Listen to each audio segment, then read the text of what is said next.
All right, hey everybody, John Odden coming at you from my facility, Empowered Strength here in Bend, Oregon, working in partnership with Tyler Valencia and KIPS. We're here to bring you some very good Mace content that's very action-oriented, something you can take and utilize right away with your clients and have a good progression and understanding of some of the science and application of this, of course. So starting out, I want to compare this actually to the kettlebell. I found a lot of comparisons and a nice breakdown of some of the kettlebell progressions for me as a strong first instructor as well. So starting with this kettlebell, we're going to bring this bell up into this bottoms up position. I'm going to hold that bell, and naturally it's not going to allow me to have much variation here and to cheat basically. So we call it a self-limiting tool. So as I squat down, if I lose my position, that bell's going to come out, it's going to rotate. If I lose tension, which is often misunderstood and something that's hard to teach, and people don't realize the value of creating a lot of tension under a load, especially with a heavier load. But this kind of simulates that, or we like to say as a primer for our body. So create that tension with that kettlebell is a really nice tool to use for that. So give you a couple demo reps here of good form here.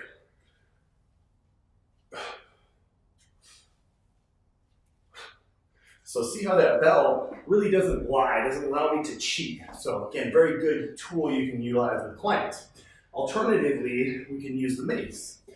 Starting in this nice set rack position, which is also going to be the starting position for most of our movements, including our 360s, things like that. So I want to make sure we can stabilize this first here. Make sure they can do that well. They can even do this with one hand. Make sure they can stabilize, really prime their grip and ability to create that tension. So starting close, I'm going to squat down. Just a nice groove here. And I can push the Mace out and create even more tension in my core here.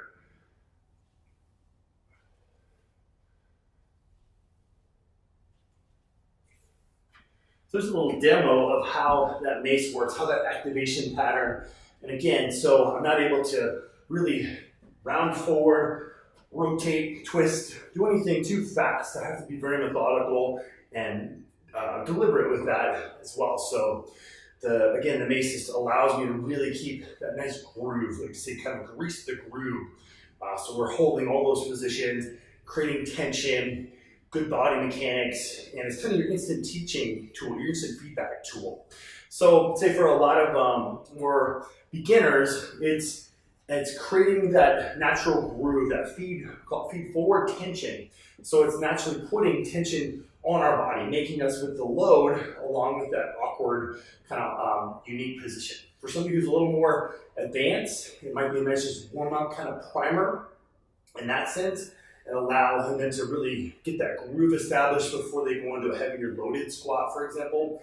And or somebody who's coming off of a back injury, even shoulder injury, something where they're not quite comfortable squatting yet. This allows for that nice kind of virtual loading without putting a lot of actual weight. So this, for example, is only 15 pounds. My bell is 16 kilograms or 35 pounds. So relatively low weight for somebody starting out. So beginners would even use a lighter weight, for example, with the Mace.